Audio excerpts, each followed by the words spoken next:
The Hour of the Time may be contacted at HOTT, that's HOTT, P.O. Box 940, Eager, spelled E-A-G-A-R, in the state of Arizona, 85925. Our phone number is 928-333-2942, and our website is www.houroftheTime.com.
You're listening to The Hour of the Time. I'm William Cooper.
From Tinker Bell to Artie Shaw to George Bush's 1,000 Points of Light, America has been mesmerized by stardust since its very inception. And now America is beginning to learn what all these references to the star, the morning star, wish upon a star, stardust, really is all about. There was something very strange about the classical mysteries, something which attracted people to them, and having attracted them, made their initiates, with very few exceptions, permanent devotees.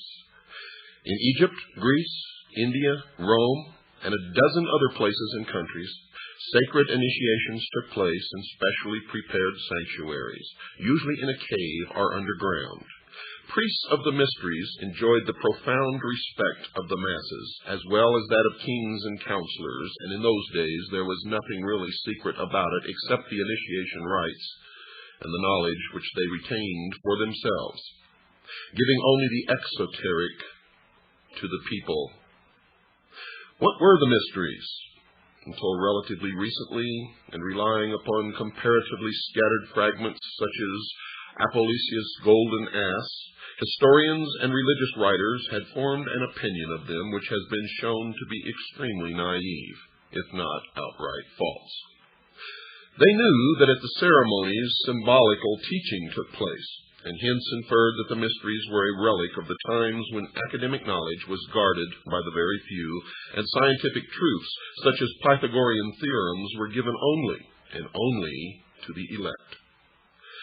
They knew also that orgiastic drumming and dancing formed a part of many of the rituals, and therefore told their readers that this was a degenerate form of religion, or a mere excuse for licentiousness. They found that stories of ancient gods and heroes were recited, and were sure that the mysteries constituted little more than an underground survival of prehistoric religion, magic, or tribal initiation. Or maybe that's exactly what they wanted us to believe, knowing full well that it was false. And of course, if those who did the writing were members of the mysteries, they would never have allowed the secrets to be revealed to the profane. But times have changed, folks. The study of brainwashing and mind control and conditioning the mind within the past decade or so has helped to lay bare the essence of the mysteries and has answered the riddles which surrounded them. You see in this process, those who had tried to keep the celebration of the mysteries alive, who had tried to revive them, have been shown up as relying upon the symbolic interpretation alone. And this revelation has been in its own way one of the most startling developments of contemporary religion. You see, for almost anyone, for instance, can get away with telling anyone else that he was an Egyptian priest in a former incarnation, because there's so very little verifiable material available to prove the reverse. It becomes obvious, though, when you attend a party populated by these nuts, when 6 people introduce themselves as having been Abraham Lincoln in a past life.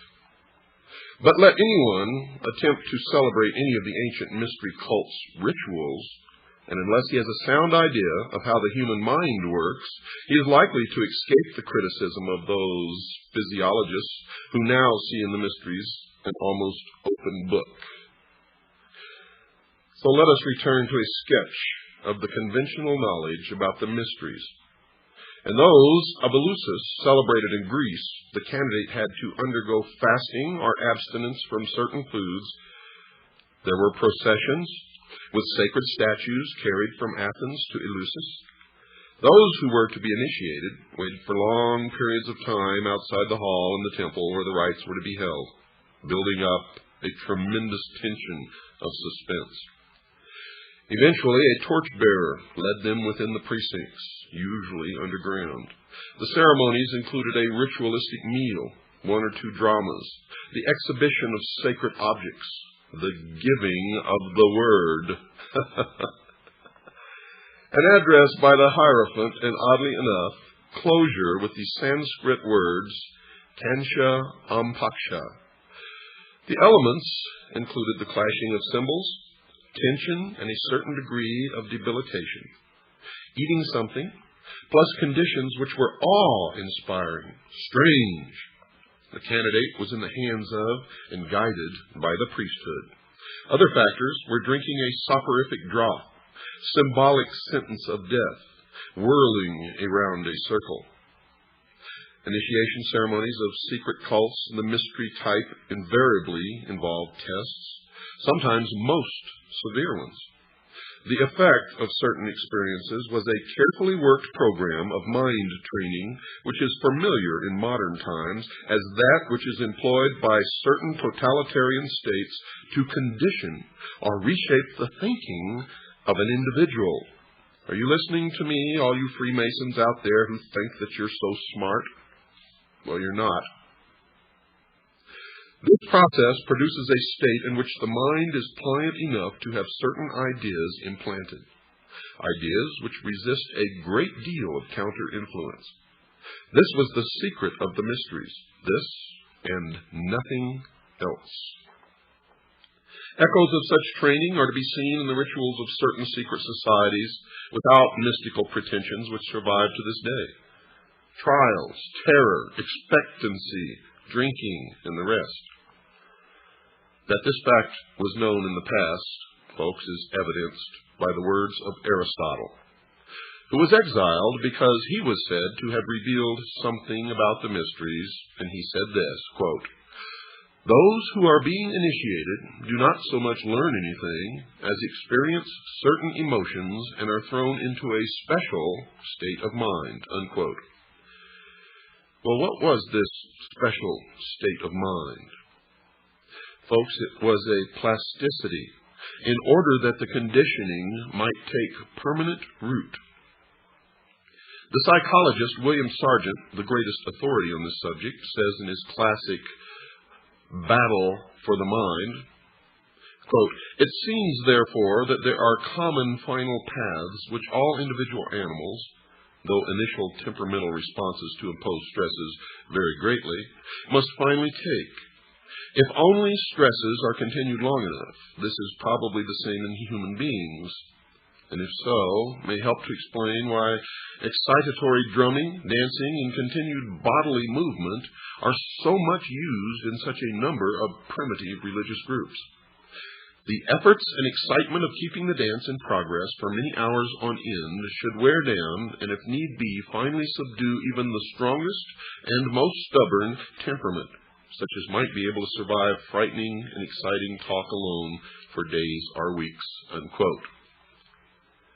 Now, understanding what I just read to you, this quote from Battle for the Mind by William Sargent,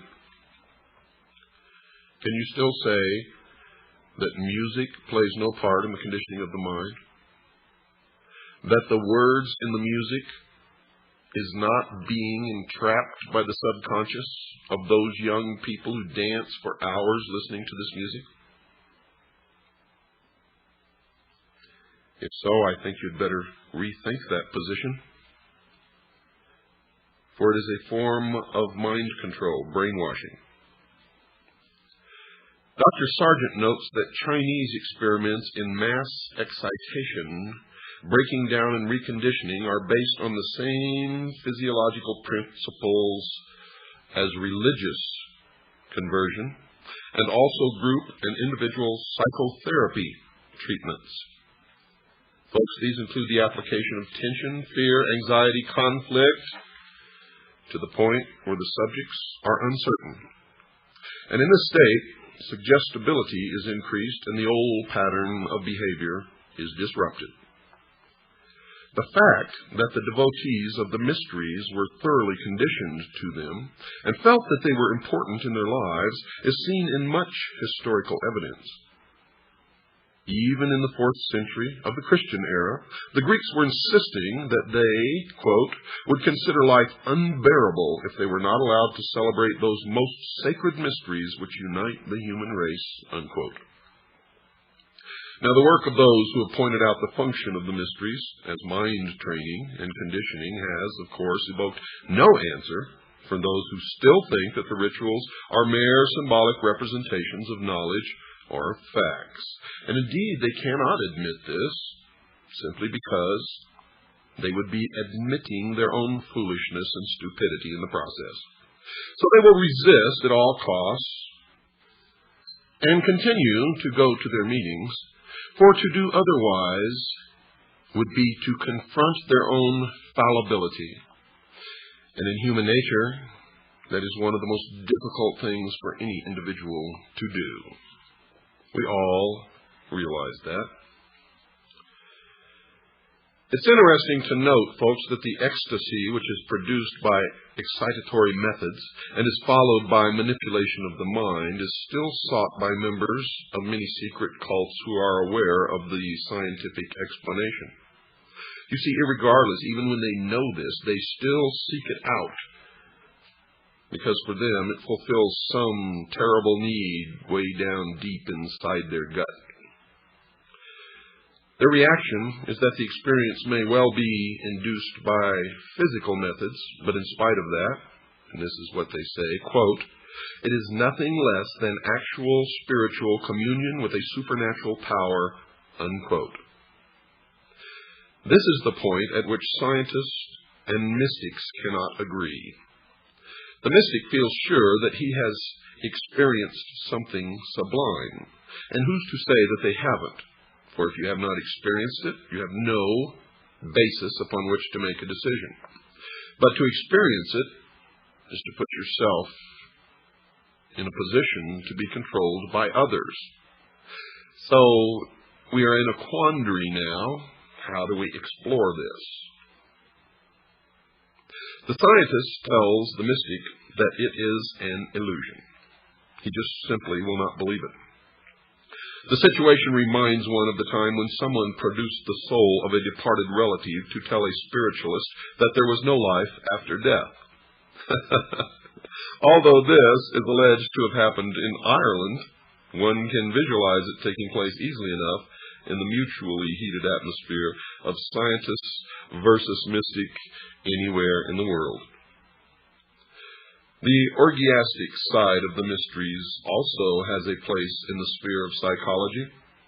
The catharsis, or the cleansing of the mind, which the secret cult of the Cathari experienced after ecstasy, is paralleled by the modern therapist's procedure in bringing his patient to a state of excitement and then collapse before implanting what he considers more suitable ideas in the mind.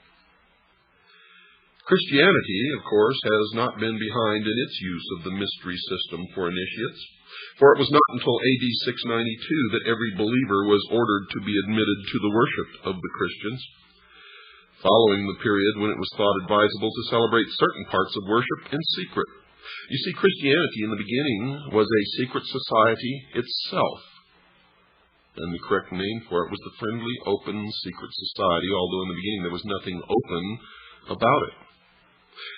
Traces of this survive in such customs as that of the Greek Orthodox Church, where the priest celebrates divine worship behind a curtain, which is only taken away during the elevation of the host. Quote, since at that moment the worshippers prostrate themselves and are not supposed to see the holy sacrament, unquote. The reason given for the secrecy of the practice of the Christian cult gives a clue in explaining that the celebrant must be prepared by expectation. St. Augustine laid down that secrecy was essential because the mysteries of Christianity were incomprehensible to human intellect and should not be derided by the uninitiated. Secondly, because this secret produced greater veneration for the rites. Thirdly, that the holy curiosity of those to be initiated into the experience of Christianity should be increased in order that they might attain to a perfect knowledge of the faith. And to tell you quite frankly, folks, in my study of mind control, the Christian church would swell well beyond any conception or imagination of what their numbers could be if they had continued their secrecy. St. Basil, de Spiritu Sanctu, let me see, that's the 17th. That's a writing, folks. tells how the fathers of the church, quote, were well instructed to preserve the veneration of the mysteries in silence. For how could it be proper publicly to proclaim in writing the doctrine of those things which no unbaptized person may so much as look upon, unquote. Now this all sounds silly to us today. But believe me, folks, there is nothing silly about it. And if it were practiced today as it was then, the Christian church would be more powerful than you could possibly conceive. Now remember, this is the results of our research. I myself consider myself to be a Christian, and that I follow the teachings, the words of Christ in my daily life, not the dogma of any church, not the preaching of any minister or priest, but simply and only the words of Christ. Seated upon the foundation of that which God gave us early in our history, the moral code called the Ten Commandments, as they were originally given to Moses, and not as they were changed by man in the form of the Pope. The origin of mystery ceremonies seems to be India, or at least the place and time when the Brahmin priesthood started its initiations.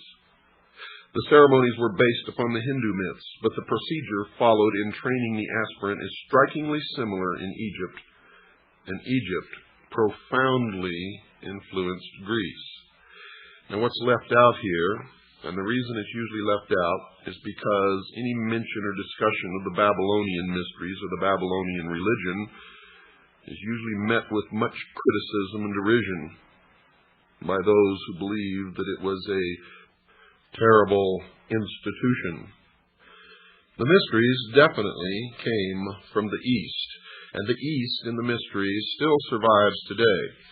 When one Freemason greets another and he's not sure if he's really a Freemason, he'll ask him if he's a traveler, or if he's traveling, or if he is a fellow traveler. All, I might add, were the same code of identification used by the Communist Party in this country, because communism and the mysteries are the same entity as are socialism and the mysteries. When they meet, and this exchange takes place, the one being queried if he is indeed a member of the mystery religion will say, "Yes, I'm a traveler," to which the first, or the inquirer, will respond with, "Where are you going?" or "Where are you traveling? From where to where?" And the answer will be, "From west to east." For the east is the position of the rising sun, where the knowledge comes from. You see, for in early history, it certainly can be proven to have come from the east. And the sun was the symbol of the intellect. It began by being the symbol of the unseen God of the universe, and slowly transformed into the symbol of the intellect, the light, Osiris, Ra, Lucifer. Prayer, fasting, and study were the first requirements when the Indian candidate prepared himself for the trials which were before him. All of this, folks, originated in Babylon at the dawn of civilization. For the actual sight of the great gods and for the final word or teaching which would be implanted in his mind when it had become sufficiently prepared to receive it.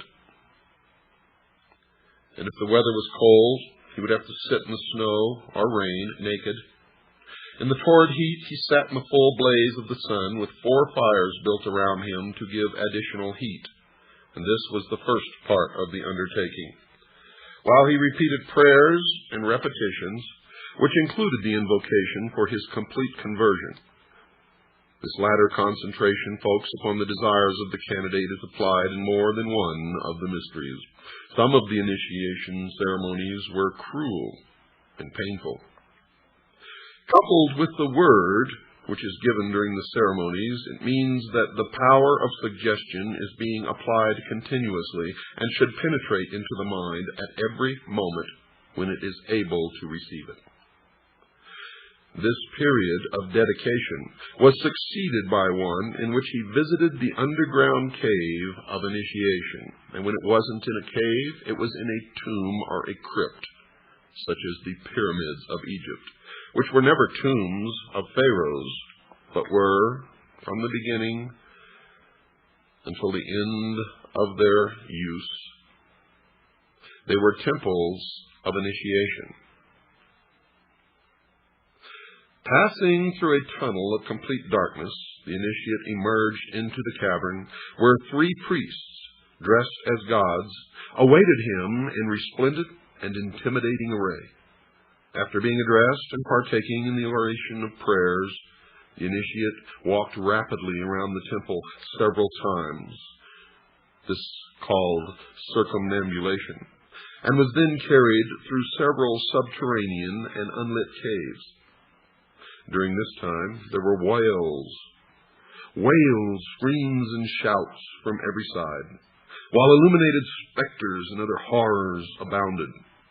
At the end of this terrible experience, the aspirant came to 2 doors, which, when thrown open to the sound of the sacred conch trumpet — the conch, folks, is a shell — revealed a scene of brilliance and glory. This hall was full of every delight in the form of pictures, music, and perfume. The initiate walked to an altar in the room, where he was again harangued and presented with his 7-fold cord, which marked his passing through the initiation. Now, if we compare these proceedings with those which were said to be carried out among the Egyptians, the parallelism is startling even today.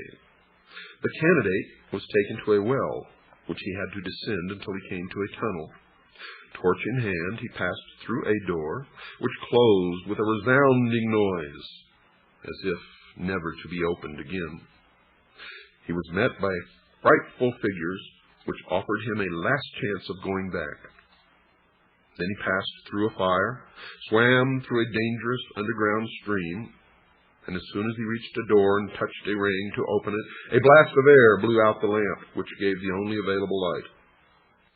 Some type of machine swung him over a bottomless pit, and just as he was on the point of exhaustion, an ivory door opened, and he found himself on the threshold of the resplendent temple of Isis. Here the priests received him into their company. After this series of tests, he had to undergo fasting and what would nowadays be called indoctrination, before he could be considered completely initiated into even the first degree. The foregoing experiences were followed by the higher degrees, those of Serapis and Osiris. And in the process, the wives of the priests would tease him and cajole him and try to get him to make love to them. And if he successfully resisted, then he could say that he had passed all the tests. But if he succumbed to their advances, he was not considered worthy. It is needless to outline the beliefs and methods used in the Chinese, Japanese, South American, and other mysteries, because while the legends which are inculcated may vary in some way, they are all essentially and basically the same. The training hardly varies at all. The real mystery of the mysteries, folks, is how and when man first discovered the use of certain procedures to condition other men and thus rule them and control them, and whether the discovery was instantaneous or gradual, or simultaneous or at different times and places. But one cannot date doctrines as one can archaeological finds by radioactive carbon dating. And so you've reached another milestone in your education into the mysteries, and this program is only half completed. And again, I must remind you that we have just begun for we are essentially covering 6,000 years of the history of a hidden religion known simply as the Mysteries. To Christians, it is Mystery Babylon. To others, it is called the Invisible College. In all cases, it belongs to those who consider themselves in possession of the only truly mature minds, and thus the only ones capable of knowing certain advancements in technology, sociology,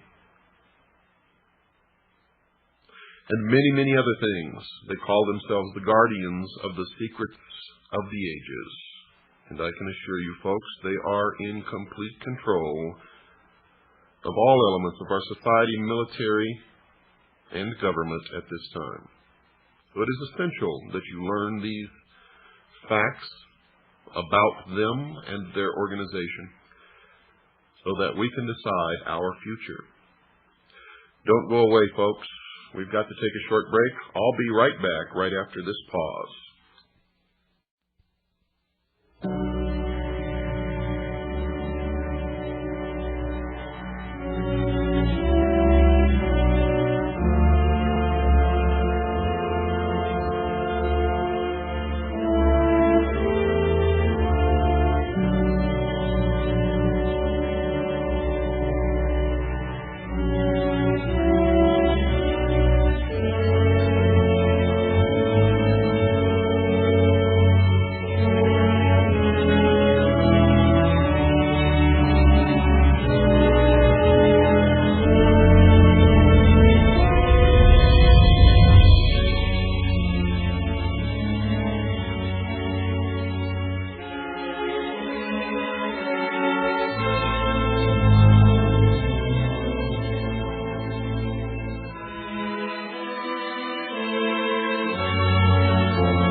The cult of Mithra, the intercessor between man and the Persian divine power Ormuz, was once an extremely widespread one, for it is the original cult of the sun.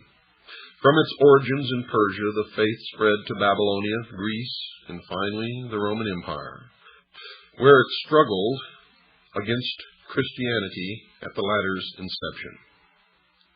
Christianity believes that it won with the decline of the material virtues of the Romans, but there are people who worship the solar deity today, and even London has its Mithra temple.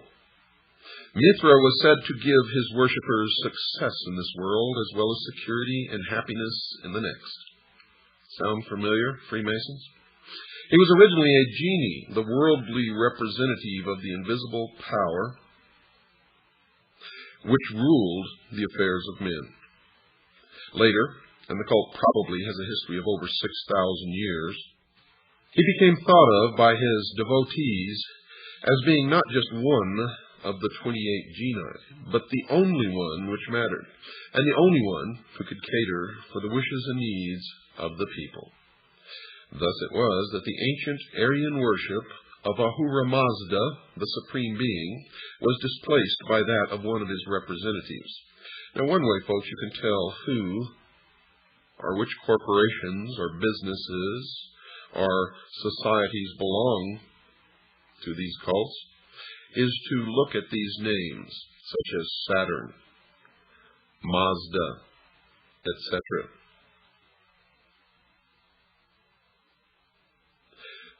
Ahura Mazda, the Supreme Being, was displaced by that of one of his representatives, although archaeological research has produced little to give a clear picture of the rituals and beliefs of the Mithraists. A considerable amount of secret lore still survives in the East, from India to Syria, which gives one a good idea of exactly how the members of the cult thought and just exactly what their magical ceremonies were.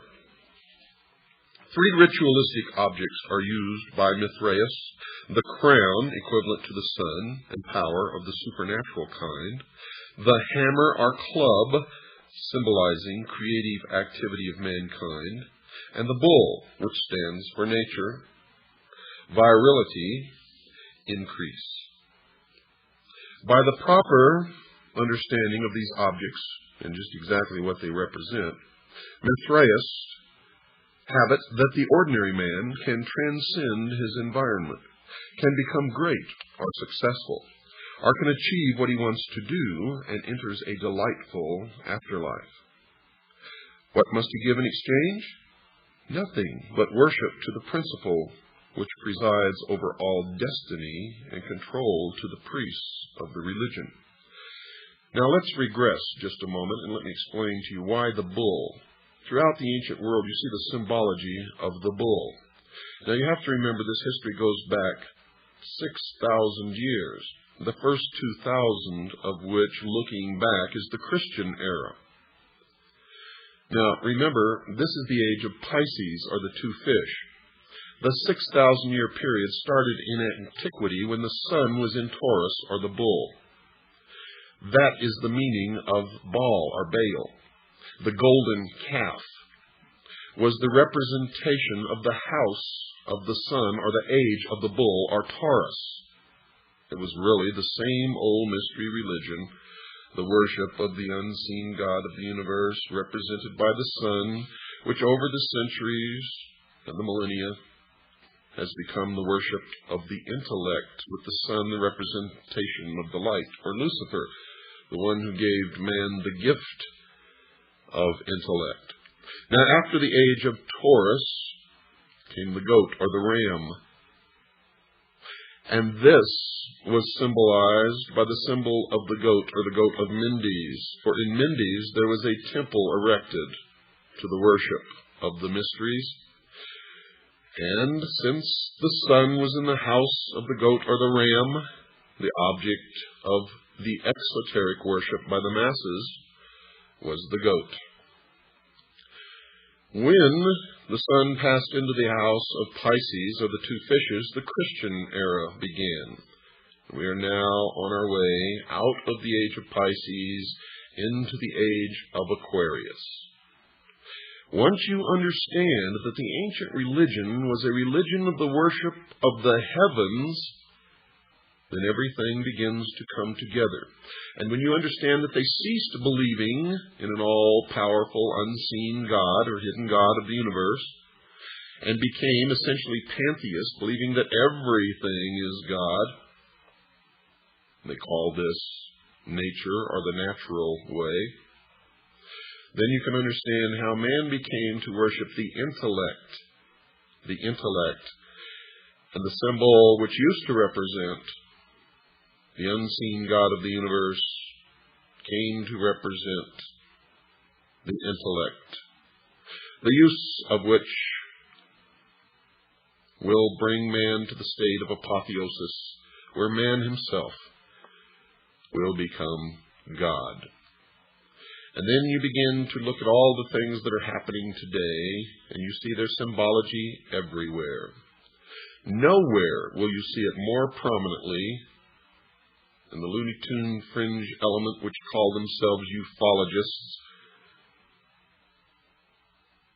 You will see that everything to do with the so-called UFO phenomena comes right out of the mystery schools. One reason, folks, for the loss of importance of the cult of Mithraeus, undoubtedly, is the admission was restricted to those who were thought worthy to receive the blessings which would come through the proper beliefs and use of the magical powers presided over by the Mithra priests. Christianity, for instance, was open to a far greater section of the population, even although the Christian mysteries were not accessible everywhere to all until relatively late in our history.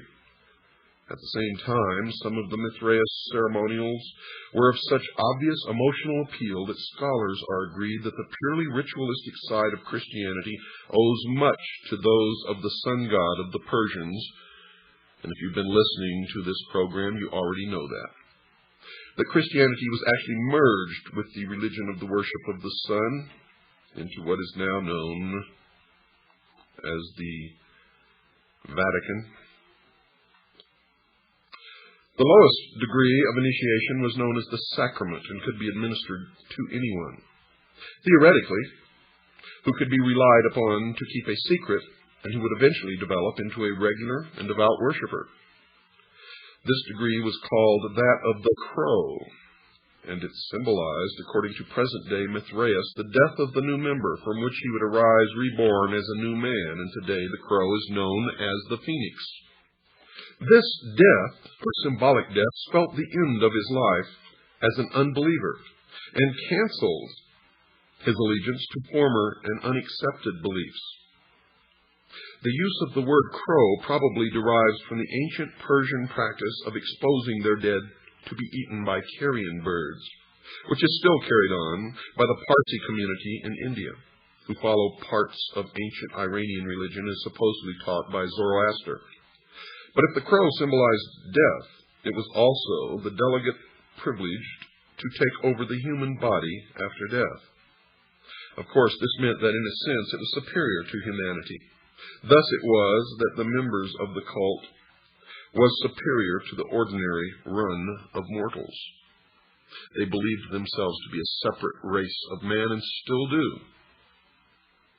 The candidate descended 7 steps into the temple, which was an underground one, fashioned in the shape of a cavern, and made to look as much as possible like a natural cave.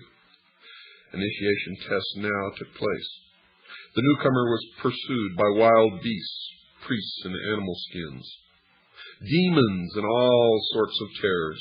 He had to fast for 3 days. In this debilitated, altered, and plastic state, he was given a lecture by a priest on the responsibilities which were now his. Among these, for the necessity to call brother only those who had been initiated. In the words of a Freemason today, whose son I happen to know, "If you are not one of us, you are nothing." Those words were spoken to his son when he asked his father why the Freemasons that he knew and his father were persecuting a local businessman and trying to drive him out of business. Now bear in mind that his son was not a Freemason. Let me say those words again for you folks. Quote, "If you are not one of us, you are nothing," unquote. All family ties were severed. Nothing mattered except doing one's job well and carrying out the worship of Mithra. The final ceremony took place amid the clash of cymbals, the beating of drums, and the unveiling of a statue of Mithra himself. This latter showed Mithra as a man carrying a bull by the hind legs. Now, the symbolism of this piece of sculpture was explained to him. The bull, in addition to symbolizing fecundity, was representative of animal passion, and it was also the house in which the sun dwelt in the first 2,000 years of the religion. It was through invocations to Mithra that mankind first discovered how to overcome this force and how to discipline himself. Therefore, the secret of religion was partly that the worshipper must restrain himself physically in order to attain power over himself and over others. And this is the mystery of the Sphinx that man has been trying to decipher since man discovered the Sphinx in the modern world.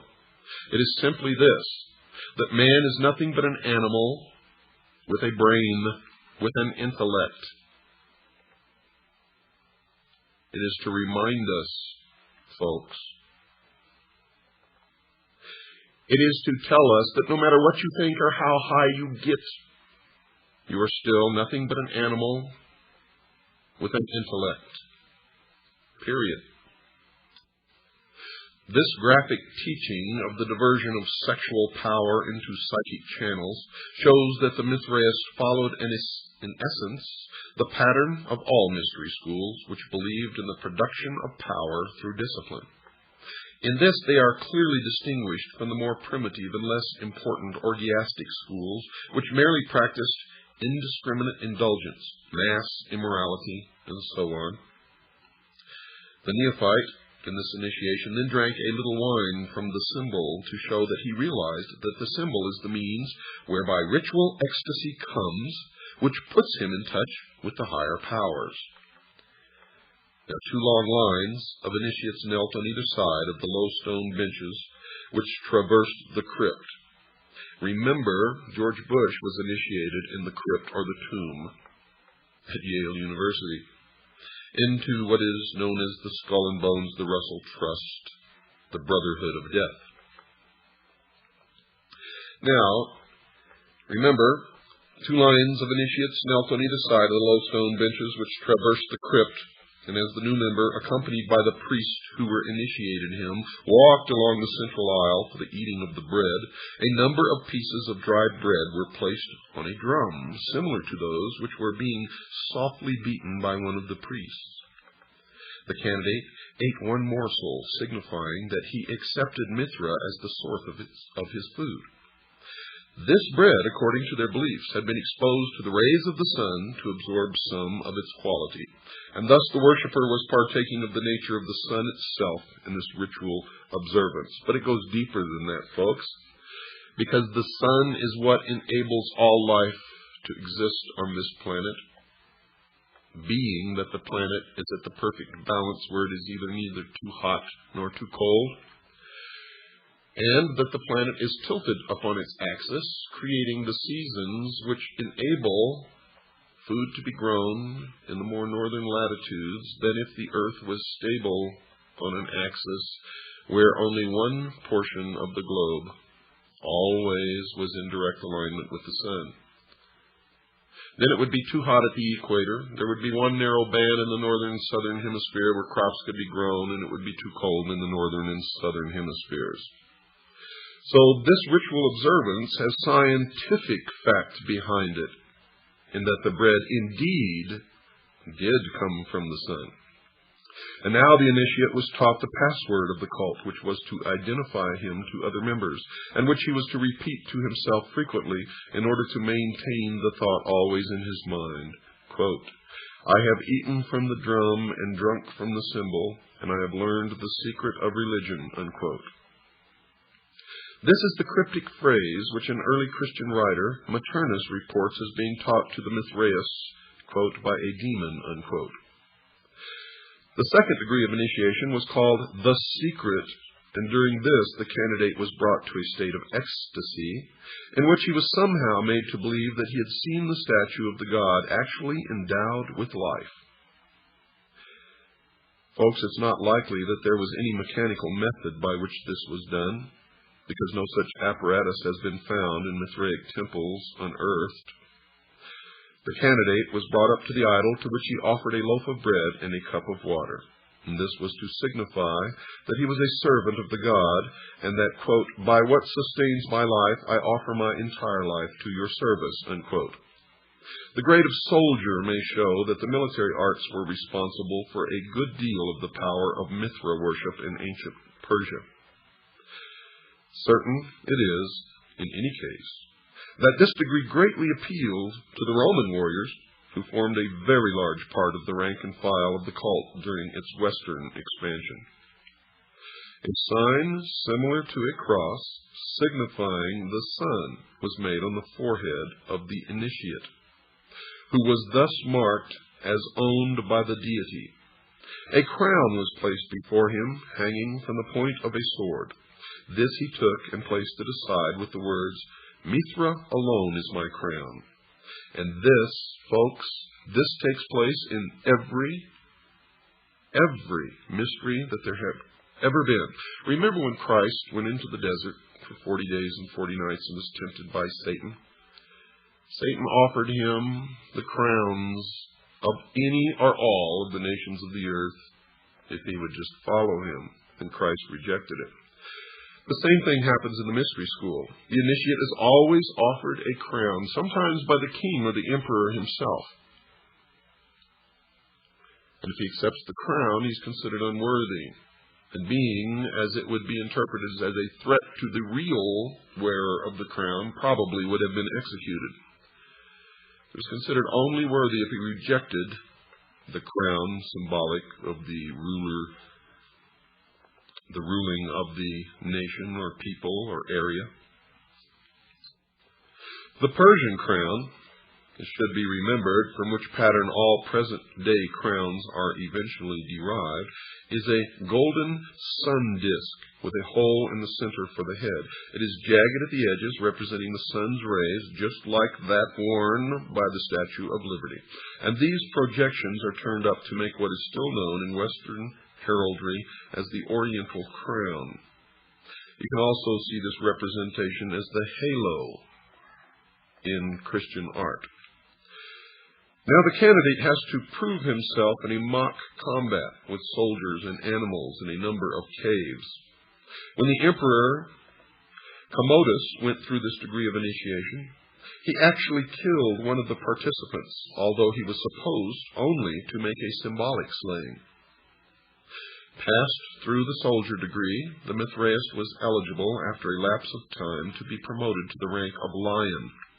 He was taken again to the cavern, and honey was smeared upon his brow as opposed to the water which had been used in his acceptance into the earlier degree, his baptism. The degree of lion was taken only by those who had decided to dedicate themselves completely to the cult, and who would henceforth have no truck with the ordinary world. The lion was, then, a sort of priest, but rather more of a monk. He was trained in the rites of the cult and told certain secrets. The degree of lion of Mithras could only be conferred when the sun was occupying the zodiacal sign of Leo, and that's about July 21st to August 20th, during the Persian month of Asad, the lion. Now, there's a good deal of astrological lore in Mithraism, and also an admixture with Kabbalistic numerology. The Greek branch of the Mithraists, for example, worked out that the numerical equivalent of the name, spelt by them Mithras, was 365, and thus corresponded to the number of days in the solar year. Well, since the deity was the sun, then this is exactly what it should have been. In the purely magical sense, Mithraism has it that both the name of the god and the rank which the individual holds in the cult have magical power. Thus, if a person wants to achieve anything, he has to concentrate upon the word Mithra while preparing for himself the ceremonial repast and beating alternately a drum and cymbals. That the effect of initiation was to produce someone of upright character is amply evidenced by literature of the Roman times, in which the Mithraists were generally considered to be thoroughly trustworthy and improved people. Even their enemies could reproach their own followers with the vitality of the Mithraist creed. Tertullian, in his De Corona, which is Latin for the crown, which he composed in the 3rd Christian century, upbraids the Christians, inviting their attention to the Mithraists as examples. De Corona actually means the crown of thorns. You, his fellow warriors, should blush when exposed by any soldier of Mithra. When he is enrolled in the cave, he is offered the crown which he spurns, and he takes his oath upon this moment and is to be believed.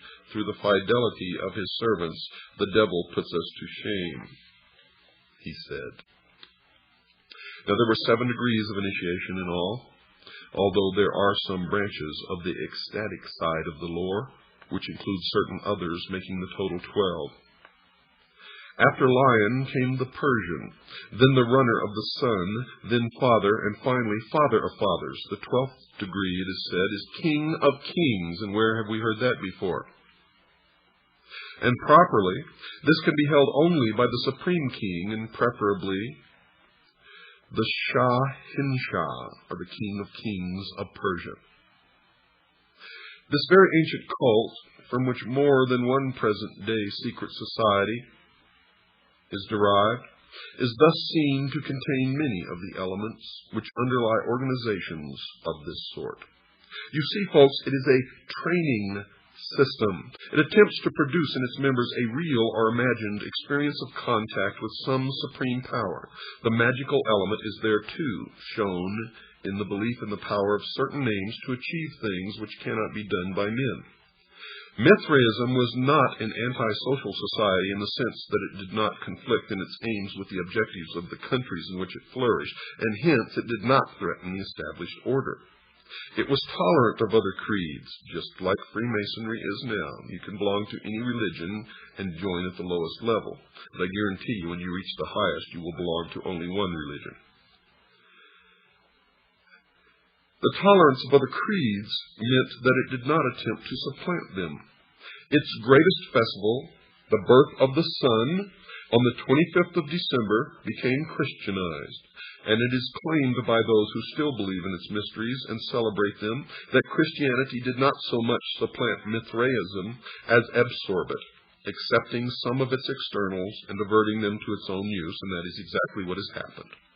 Perhaps, incongruously, a present-day follower of Mithra in England recently likened this phenomenon to the eclipse of the Liberal Party.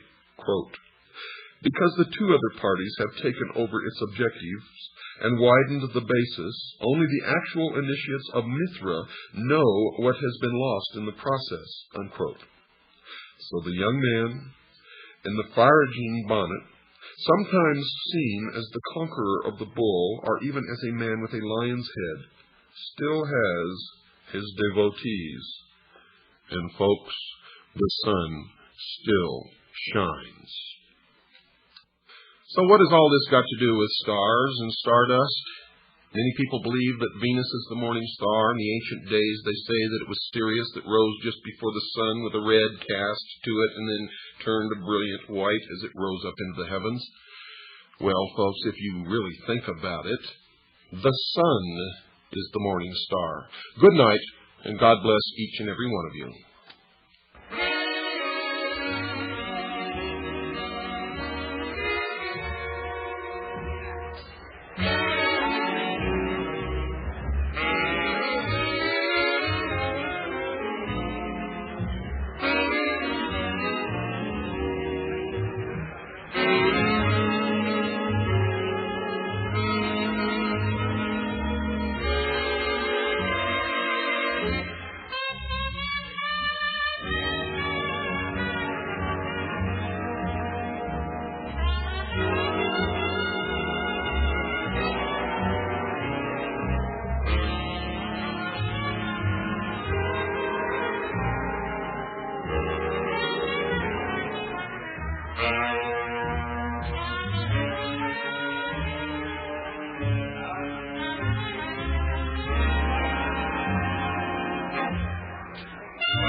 The Hour of the Time may be contacted at HOTT, that's H-O-T-T, P.O. Box 940, Eager, spelled E-A-G-A-R, in the state of Arizona, 85925. Our phone number is